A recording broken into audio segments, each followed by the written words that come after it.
समय था त्रेता युग का। लंका युद्ध समाप्त हो चुका था, रावण मारा जा चुका था और श्री राम अयोध्या लौट चुके थे। लेकिन एक रात अयोध्या की सीमाओं पर अजीब घटनाएं होने लगी।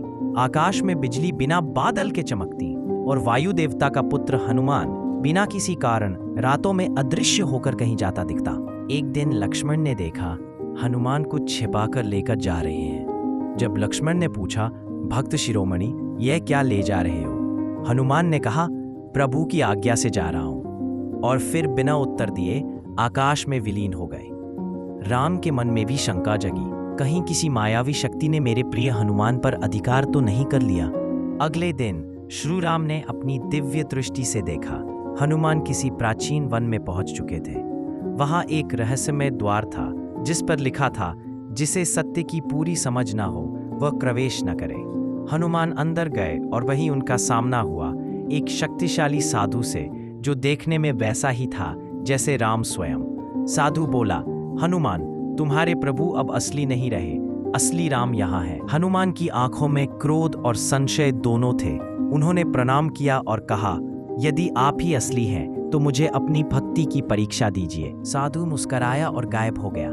परंतु उसी रात वह साधु राम के शिविर में जाकर बोला, हनुमान तुम्हारे विरुद्ध जा चुका है, वह तुम्हें असत्य मानता है। राम ने चुपचाप धनुष उठाया। उनकी आंखों में करुणा थी लेकिन दृढ़ता भी। वह बोले, यदि मेरा भक्त भटक गया है तो उसे सत्य दिखाना मेरा धर्म है। अगले दिन यमुना तट पर राम और हनुमान आमने सामने थे। धरती कांप उठी। हनुमान बोले, प्रभु, यदि आप असली हैं तो मेरी भक्ति की शक्ति से स्वयं को बचाइए।